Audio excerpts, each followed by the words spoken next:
and welcome to Chris Jose with the Master Magician, David Chris. Ngayong gabi, ipapakita ko sa inyo ang mga sikreto sa likod ng mga sikat na mga illusions na napapanood nyo sa mga TV. Dalawang illusions ay ipapakita natin ngayon. At sisimulan natin sa isa sa mga pinakasikat na illusion na kung tawagin ay metamorphosis. Kailangan ko ng isang volunteer.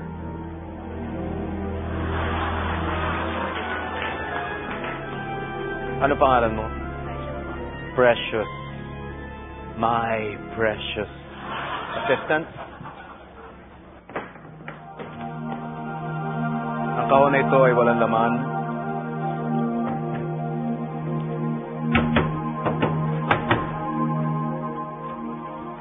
Pati ang takip. Si Precious ay hindi ko kilala. Tama?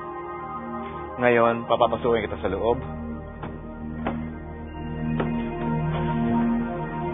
At isasara natin sa isang iglap. Kami ni Precious ay magkakapalit ng pwesto. Handa na ba kayong ma-amaze? Okay. Be prepared.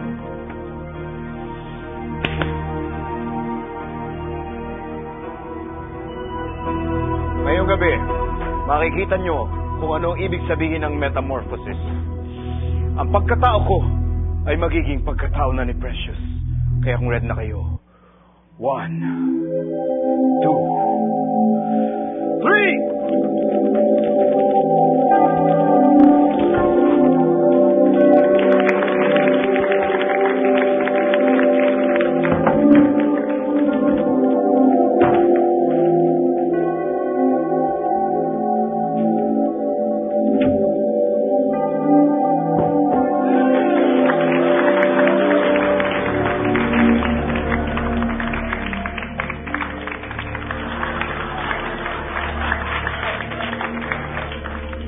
Ngayon, kung kayo ay na-amaze, mas ma-amaze kayo pag nalaman nyo ang sikreto kung paano ko ginawa ang metamorphosis.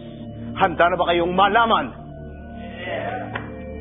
At kung gusto nyo makita, pati kayo, mga nanonood sa mga bahay, kung paano ginawa yon, eto na, panoorin nyo ang aking Chris Jose. Yan ang nakikita nyo. Ilagay ang babae, tumayo ako. At nilagay ang tabing, tinaas, binaba, tinaas, binaba. At eto na ang magic dyan. Magpapasukan ng hindi nyo nakikita ang tatlong mahiwagang bakla.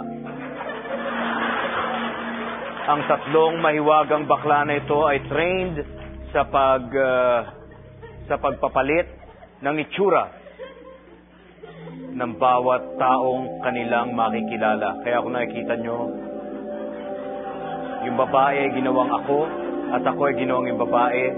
Illusion lamang at mabilis silang aalis. Kaya pagbaba, sa sobrang bilis, ang dating sa inyo ay nagpalit ng pagkatao, pero hindi. Ako pa rin yan, at yung babae ay yung pa rin ang babae.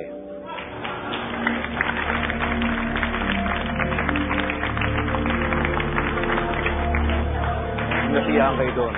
Diyan lang kayo dahil magbabalik pa ang Chris.